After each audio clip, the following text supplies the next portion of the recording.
Okay, so this is a video about cognitive load and online learning. One of the biggest challenges students struggle with is really working through how much information their brains have to process in a new way, oftentimes with online learning. And because there's often, especially in a college course, and especially if you haven't grown up in a highly print-based literacy culture, to use the fancy way of describing it.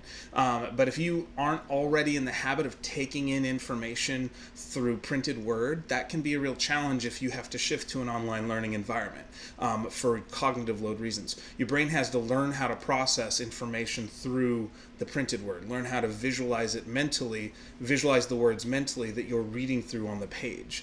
And so that's why a lot of times people think that focusing on vivid language and the importance of classical literature can be really beneficial because it helps you start seeing the vibrancy of language. And so that's not a bad thing, but when it comes to that can help us actually shift from not just aesthetics and understandings of beauty, but also thinking about how our brains process information, which is what I often link to the technological aspect of writing. So one, be aware that your cognitive load for your brain is different in an online environment, especially if you are better in when it comes to social interaction environments. Even if you are used to things like social media and doing a lot of online reading, sometimes the shift in genres that you often are dealing with when it comes to reading online can make a substantial difference in how you handle that information. So, if a lot of online courses tend to require more challenging readings. College courses generally tend to require more challenging readings, but online courses, you don't have the same kind of interaction sometimes, or even the teacher, like in this case, I can't necessarily watch as you read for even if I did a reading assignment in class, I could look for signs of frustration or struggle or squinting or whatever it is that your tell.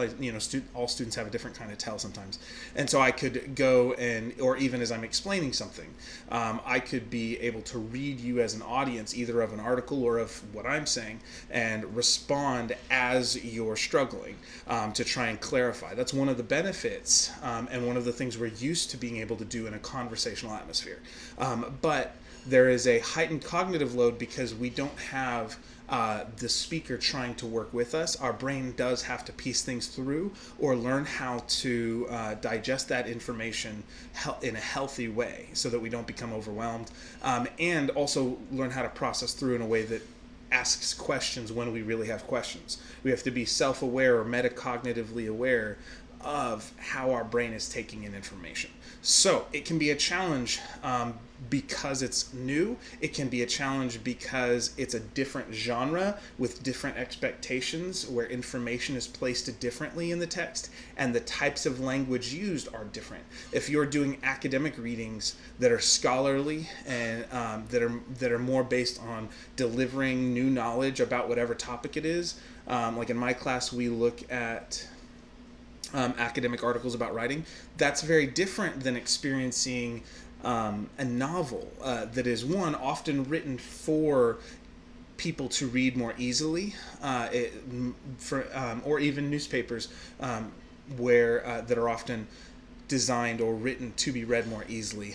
Novels are written to be experienced, and so the language is going to be different, and the way it's put together and the big picture structure, all of that's going to be a different genre, and so you have to kind of make this shift to a new genre where they're not trying as hard to get you to experience because the writers are often more focused on delivering information, hopefully in a way that you can actually take it in. So there's that challenge there. Even with newspapers, if you do a lot of online readings and newspaper articles and that kind of things, a lot of times if you're used to reading a lot of blogs, those are often written at a 5th to 6th grade level. The common newspaper article is written at a 6th, 7th, 8th grade level, so that the general reader can take it in fairly easily.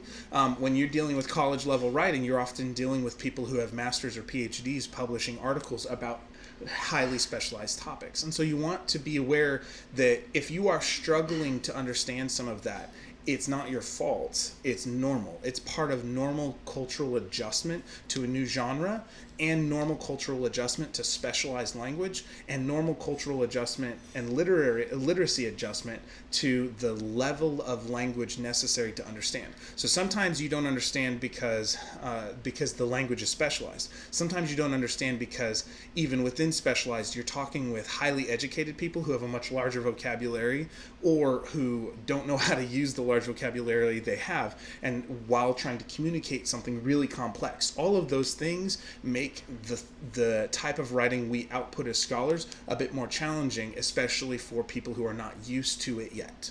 But as a college student, you are in the process of becoming part of that culture. And so you don't have to have everything worked out yet, but know that as you try and work through things, as you try and deal with challenging readings, and as you try and do it in a medium that you're not used to, where there's not as much interaction and feedback, you have to be a bit more self-disciplined. You have to one, stay focused, a little more self-disciplined to know when to stop, to know when your brain's had enough, a little more self-disciplined to write down a note or a question when you're stuck. All of these things are part of understanding the cognitive load when it comes to dealing with online courses or online consumption of information, especially at the college level.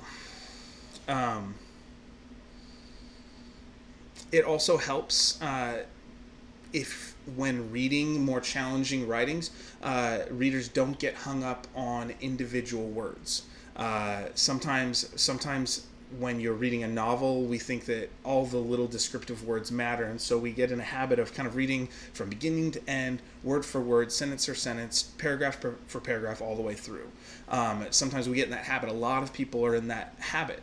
But when it comes to trying to get your brain to be able to digest information and not just kind of experience it as you would in a more aesthetically oriented, art oriented, or novel type of writing, type of genre, you want to use a variety of techniques to take in information. So one of the things I talk to students about is what I call the triple pass method. Some people who are really good at speed reading will also use this method, but essentially it's taking a big text or a chunk of text that you plan on reading, whether that's 5 pages, 10 pages, or a whole 20 or 30 page article, whatever you're going to read in this sitting, that you, as you sit down to read something, you want to do what I call the triple pass method. First, scan through it quickly. This is giving like 3 to 5 seconds to each page. Just let your brain, you don't have to read word for word. You don't even have to identify major words. What you're really trying to get your brain to build or to recognize is where are the paragraph breaks, where are the headers and subheaders, what does the page look like. Your brain starts building a schematic or a map of the article as you do this 3 to 5 second scan for each page. Once you do that first scan, then you go back and you do a half-time scan. And so that would be spending 5 to 10 seconds or 7 to 10 seconds on each page, where you are letting your brain, you kind of run your finger over the page, or if it's digital, you just you slow scan through the page so that you get a sense of keywords, unfamiliar words, that sort of thing, or important, or patterns of words, things that are repeated as you go through. And that's all in a second slow scan or half speed scan. And then you go back and you start reading.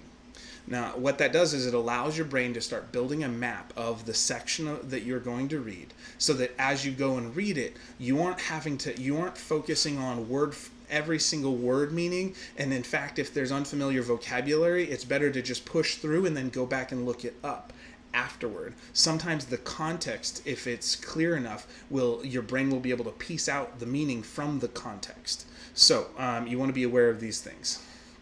So you do the first pass really fast, 3 to 5 seconds per page. Second pass, half speed, 7 to 10 seconds per page. That helps your brain build a map of the article or the reading or whatever it is. And then go back and read more carefully. And now your brain has a way to place that unfamiliar information within the context that it was able to build while scanning. There are a bunch of other techniques you might choose to use. I've had students in class write just a basic outline, 2 minutes or less, outline a chapter or outline a chunk of text, an 8 to 15 page article, whatever it is. Just put the headings, subheadings, really quick keywords, and sometimes doing that helps your brain learn how to do that, and so that can be really beneficial. Some people will say go in and look for unfamiliar words, write them down on a list, look them up, and then start reading. These are all ways to help your brain not get hung up when it runs into something unfamiliar, or not get hung up trying to piece out individual moments of meaning instead of the whole big picture when it comes to finding meaning in more challenging articles. So it's important to think, not just to be aware when you're getting frustrated, to be aware when when you feel like your brain's being overloaded. It's important to be self-aware in this process of digesting information in a new way, in a less common way. I will say one of the benefits to doing online classes is you become better at processing information if you take the time to learn those skills. Otherwise, it can be really painful. If you think it's going to be the same as it was, especially if you're a more socially oriented person or orally oriented person, instead of if you're not a big reader or didn't grow up with a lot of reading and you did a lot more, but you're really conversational, it can be a challenge. So one way you can try and work through this is try and verbal process out what you read. It can help to read things out loud. It can help to read a paragraph and then share it with a friend or share it with a family member, whoever's around you, or whoever you can call and just talk through. If you're a verbal processor, you've got to find the techniques that work for you to deal with this new way of reading, or this less common way of interacting with text. But think about how your brain processes text, and be aware when you start feeling frustrated or when you start glazing over. Pause, step away, do some jumping jacks, get your heart rate back up. If you're falling asleep on the couch, if you've ever done that where you're reading a book and it just plops on your face or whatever. But take a second, find the strategies that work for you. Don't feel like you have to take a giant chunk of text all at once. And if you have any questions, text me, email me, YouTube comment me, whatever it is. And I have a handful of other strategies depending on your specific needs. I might be able to give you something else. But hopefully this was helpful and give you a way to approach or get back into online learning or dealing with how to process information in a new digital environment.